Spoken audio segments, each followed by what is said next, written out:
Jeff Myers here, North Campus, Monday, beautiful sunny day outside, and wanted to talk to you about what this chapter on culture is all about.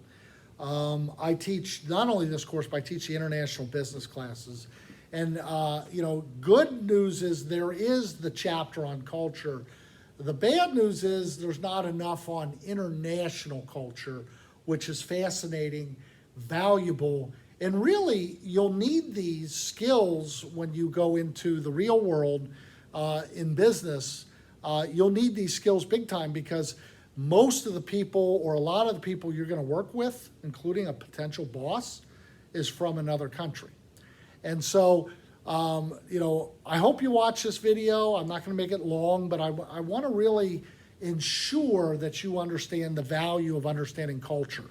Because a lot of you may want to walk or work in the international environment, live abroad, work abroad, or work for one of the hundreds of companies in the triangle. I don't know, I think it's 700 small, medium, and large companies in Wake County that are global. That's a lot of opportunity, but those opportunities go to people that have a skill and knowledge of the international environment.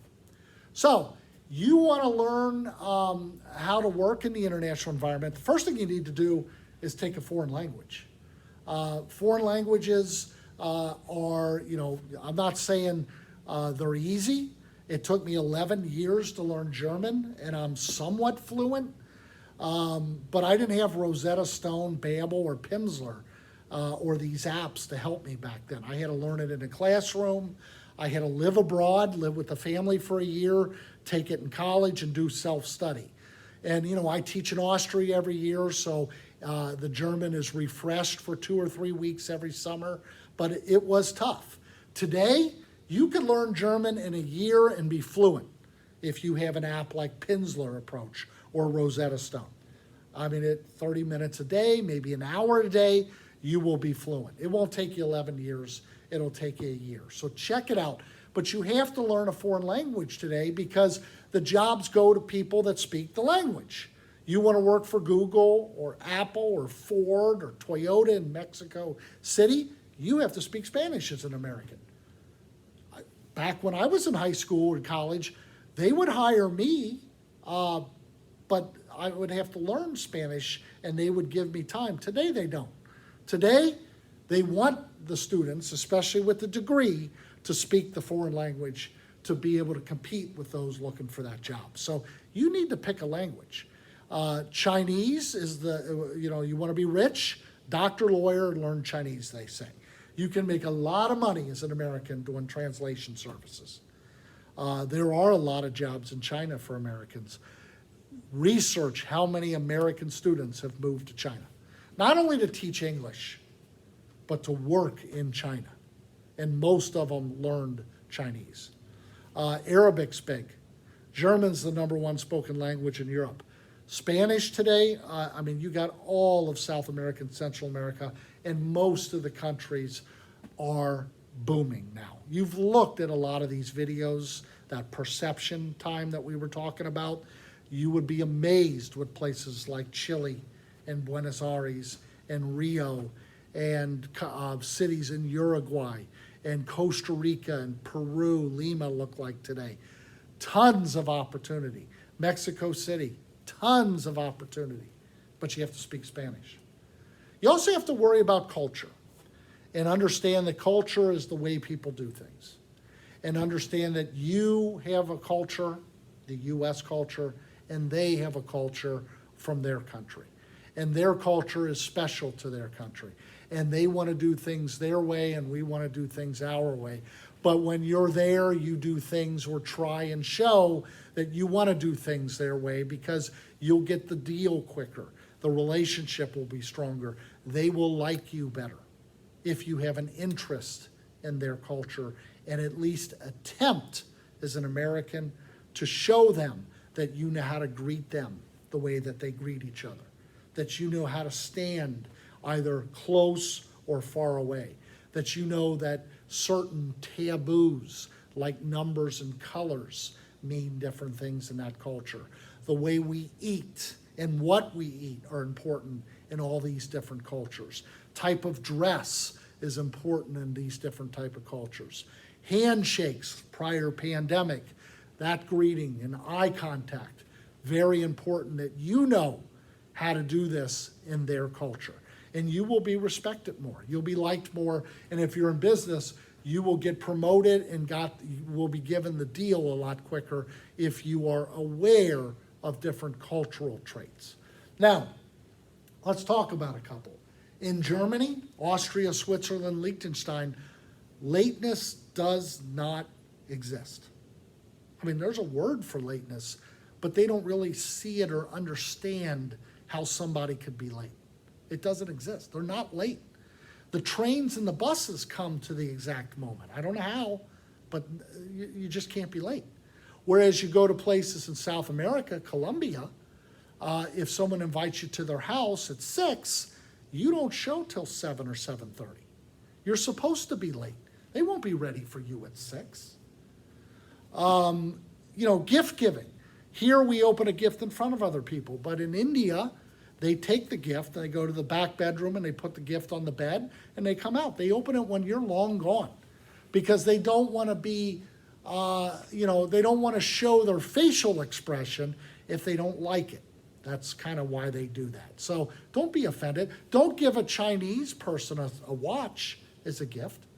It's bad luck. It tells the Chinese people that time's ticking and they're getting older, okay? Certain numbers, like our number 13 is taboo, and in Japan, number 4 is taboo. There is no 4th floor on a lot of buildings. You don't give gifts like golf balls in packs of 4. It's bad luck. And if you play golf with a Japanese person in Japan and you get a hole-in-one, you have to buy them expensive golf equipment, new bag, new clubs, where in the United States, if you get a hole-in-one, you buy everybody in your threesome, foursome a drink. So big difference. The way we greet people, the way we look at people. In America, the eyes are the windows to the soul. And if we look down to the left when we're answering something, it is interpreted by another American that we're lying. If you deal with people from Asia, eye contact is very, very awkward. So you need to look here, you need to look here, you need to look here, you need to look here. And when you look at them in the eyes, you need to move your eyes back away from their eyes when you're talking to them. Otherwise, it's going to make it very uncomfortable. In Japan, you see this a lot. People are disagreeing.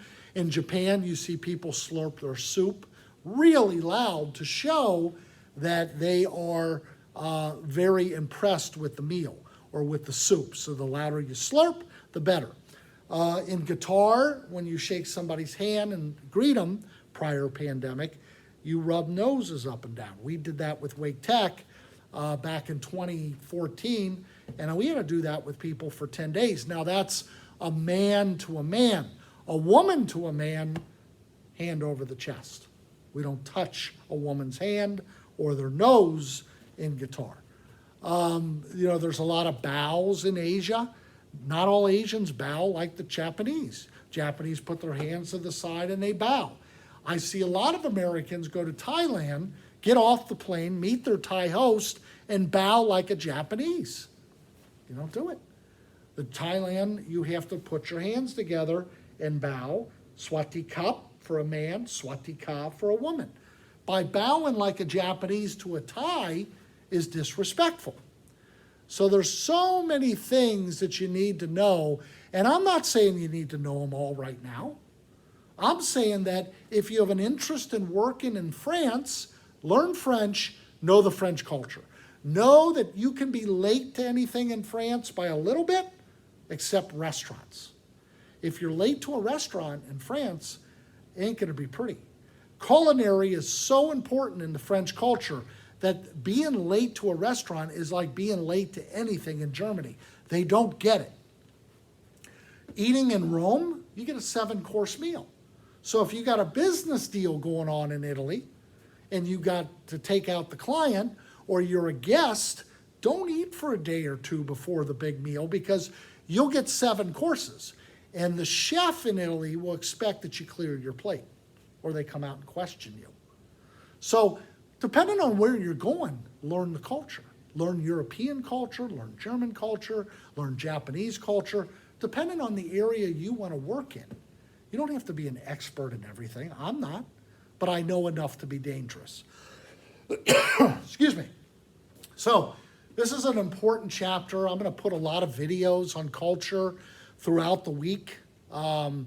It's, we're one of 195 countries. We're only 4% of the population.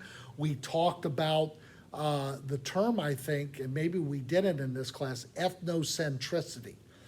Ethnocentricity is a term that's in the international book that says my culture is better than your culture. Well, for those that have traveled to Europe and to Asia and to places all around the world, there's a really good chance that you would be saying to yourself, is it? Their transportation is subpar to ours? Have you seen the transportation system around the world? For example, in China, the trains go 380. Amtrak goes how fast? 65 miles an hour, and there's derailments. Bridges built in China don't collapse.